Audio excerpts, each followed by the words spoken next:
Bagaimana hukum dan kedudukan apabila kita bertawassul, minta didoakan oleh orang soleh dalam segala hajat kita?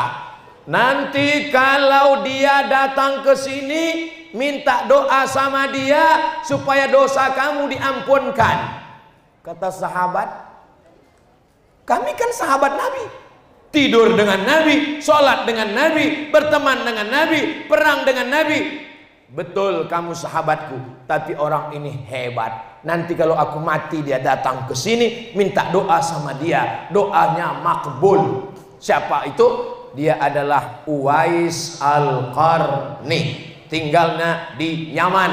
Dia tidak datang ke Makkah Madinah karena dia menjaga ibunya. Setelah Nabi meninggal baru dia datang. Ternyata doanya lebih makbul daripada sahabat Nabi. Mana dalilnya? Nabi meminta supaya kalau dia datang minta doa sama dia. Itulah dalil minta doa orang soleh. Tapi orang solehnya kan udah ninggal Pak Ustadz. Wala taqulu liman yuqtalu fi sabilillahi amwat. Jangan kau katakan orang yang mati syahid itu mati. Mereka tidak mati, bal ahya, mereka hidup. Walakin la tash'urun, kamu yang tak bisa merasakan kehidupan mereka. Beliau hidup, beliau melihat perbuatan kita hari ini. Makanya dalam tafsir Quran, wa qul i'malu, beramallah kamu, fasayarallahu amalakum, Allah melihat amal kamu. Wa rasuluhu, Rasulullah melihat amal kamu. Wal mu'minun, orang beriman melihat amal kamu. Apa kata Imam Abul Fida Ismail Ibnu Katsir? Orang beriman melihat amal kamu maksudnya adalah bapak saya, ibu saya melihat amal saya di alam barzah. Mereka bangga punya anak yang bisa berada di orang-orang soleh. Termasuk Imam Lapeo melihat amal kita hari ini dari alam barzah. Maka tadi saya berdoa, Allahumma inni atawassalu ilaika, aku memohon kepadamu ya Allah, aku bertawassul dengan walimu yang soleh supaya mudahkan urusanku, urusan dakwahku, urusan keluargaku, urusan pesantrenku. Jadikan anakku anak-anak yang soleh. Berdoa kepada Allah dengan menyebut nama hamba Allah yang soleh. Soleh bukan soman. Mana dalilnya? Mana kitabnya? Seorang ulama ahli hadis dari Maroko, namanya Syekh Abdullah bin Siddiq Al-Ghumari, menulis satu kitab judulnya Ittihaful Azkiya Bijawazit Tawassul Bil Anbiya Wal Awliya. Ittihaful Azkiya, kitab yang menyatakan boleh bertawassul dengan nabi-nabi dan orang-orang soleh. Bertawassul dengan Syekh Abdul Qadir Al-Jilani, bertawassul dengan Syekh Abdul Hasan Asy-Syazili, bertawassul dengan Syekh Ahmad Al-Badawi, bertawassul dengan Syekh Bahakuddin An-Naqsabandi, bertawassul dengan Syekh Muhammad bin Abdul Karim Samman, bertawassul dengan Syekh Ahmad At-Tijani, bertawassul dengan Syekh Muhammad Tahir Imam Lapeo. Yang percaya laksanakan, yang nggak percaya jangan ngejek. Yang yakin laksanakan, yang nggak yakin ini masalah tajribah, percobaan. Saya sudah mencoba dalam hidup saya bertawassul dengan orang-orang soleh, urusan saya banyak dimudahkan Allah Subhanahu wa ta'ala. Orang kalau terus ngejek Ustadz, ya saya terus menjawab sampai akhirnya dia capek. Bid'ah, bid'ah, bid'ah, bid'ah.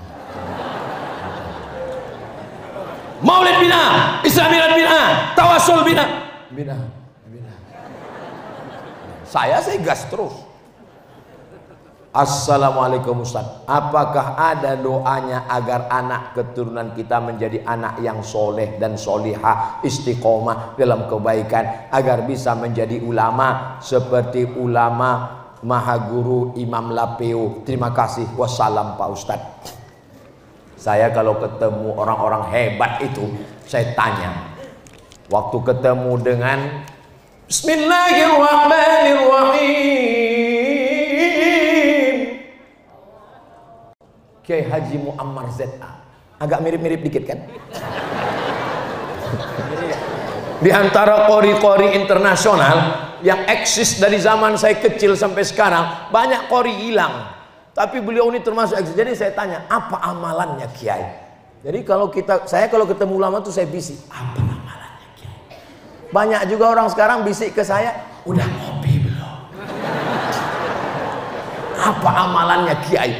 Kata Kiai Muammar, ibu saya kalau habis sholat maghrib ke isya membacakan Al-Fatihah dan Yasin untuk anak-anaknya.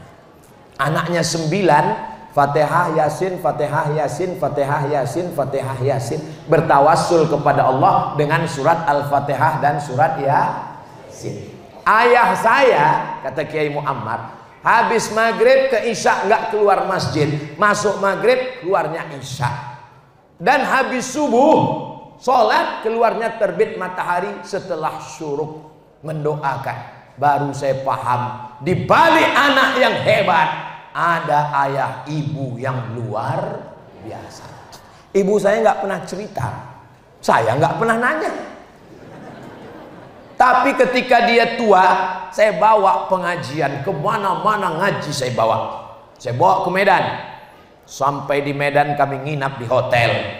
Kata dia, kawanku mau datang, terserah mak, mau datang ke kamar atau kita di lobi bawah. Di bawah aja lah, gak enak di atas. Iyalah, di bawah. Saya biarkan mereka ngobrol, saya nguping. Apa yang diceritakan orang-orang tua? Temannya nanya, apa yang kau doakan anakmu? Kata mak saya menjawab, setiap malam ku bacakan anakku Al-Fatihah 100 kali. Saya dengar, terkejut saya, dia nggak pernah cerita. Dia nggak pernah bilang, kau ku bacakan 100 kali, nggak pernah. Setelah dia meninggal, datang jamaah. Ustadz, tadi saya lewat di depan rumah almarhumah emak Ustadz. Loh, ibu tahu rumah emak saya? Oh, saya selalu datang ke sana. Kenapa nggak pernah ketemu pas Ustadz nggak ada? Karena saya nggak mau ngobrol sama Ustadz, saya ngobrolnya sama emak Ustadz. Apa aja cerita emak saya? Katanya anakku itu kalau dia tidur di kamar, aku zikir di depan pintunya pas dia tidur, aku bacakan zikir la ilaha illallah antara 1000 sampai 3000 kali malam kalau dia sedang di rumah. Setelah meninggal baru saya tahu.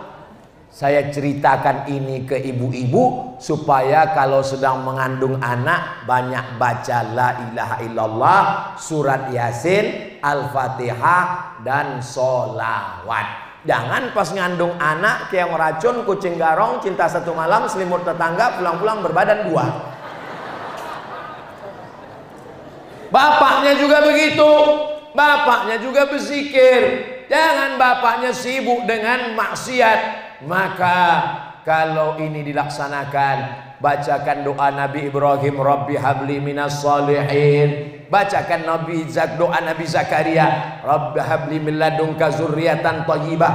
Saya nggak bisa bahasa Arab, nggak hafal doanya, pakai bahasa Indonesia. Ya Allah, jadikan anakku ini soleh, jangan seperti aku. Saya tidak soleh Pak Ustadz, tidak merasa soleh, tapi insya Allah kita soleh di hadapan Allah, insya Allah. Amin.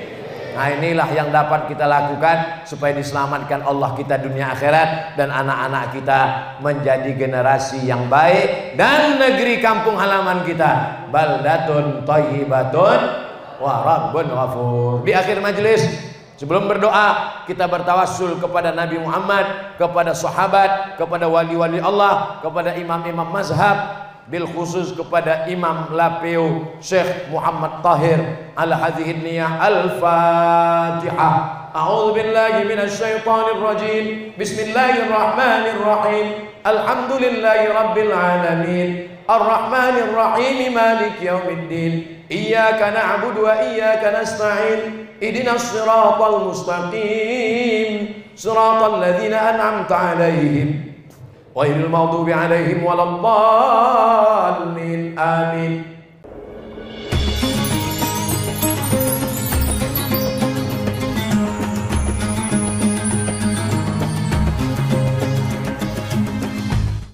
Assalamualaikum warahmatullahi wabarakatuh. Saya berada di asrama Ma'had Az-Zahra, 4 lantai 36 kamar. Ada tak ada kita, asrama ini tetap jadi, anak-anak tetap menghafal Quran di sini, tetap jadi orang, tetap menjadikan amal jariah mengalir. Kita hanya sekedar menumpang tuah, mengambil berkah. Mari kita selesaikan bangunan ini melalui transfer ke BSI nomor rekening 76777772227 atas nama Pendidikan Hajah Rohana, almarhumah mak saya. Nomor admin jangan lupa kontak ke nomor 0811 6650 026. Berkah selalu. Assalamualaikum warahmatullahi wabarakatuh.